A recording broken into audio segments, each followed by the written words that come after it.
Fait coquin de l'histoire que vous ne connaissiez pas. Parlons de l'histoire du fétichisme des pieds. L'épreuve de l'érotisme des pieds remonte au monde antique. Dans au moins 3 des lettres d'amour du philosophe grec Philostrate, on peut voir très clairement une idéalisation des pieds. Désirant que ses amants marchent pieds nus pour qu'ils puissent embrasser leurs empreintes de pas, et même fantasmer d'être piétinés par une paire de beaux pieds.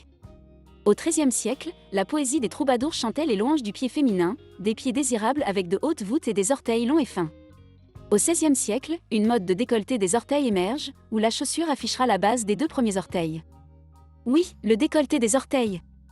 Au XIXe siècle, les maisons closes d'Europe et d'Amérique ont commencé à se spécialiser dans l'érotisme des pieds. Et pourquoi spécifiquement pendant ces périodes ? Eh bien, une étude a révélé que la littérature érotique sur les pieds augmente de façon exponentielle pendant les épidémies sexuellement transmissibles de l'histoire. Lorsque les régions inférieures présentent trop de dangers, il semble que notre prochain intérêt soit les pieds. Sigmund Freud avait également une vision perspicace des fétiches des pieds. Il croyait que les convoités étaient si courants parce que les pieds et les orteils ressemblaient étroitement à la forme d'un pénis. Et je crois sincèrement qu'il serait très difficile de trouver une partie du corps qui, pour lui, ne ressemble pas à un pénis. L'intérêt pour les pieds est toujours très présent aujourd'hui.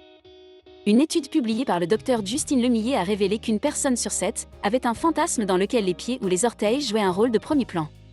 Les comptes OnlyFans où les femmes montrent leurs pieds ont encore de beaux jours devant eux. Et si vous voulez en savoir plus sur les faits sexy du passé, continuez à me rejoindre ici sur Les faits coquins de l'histoire.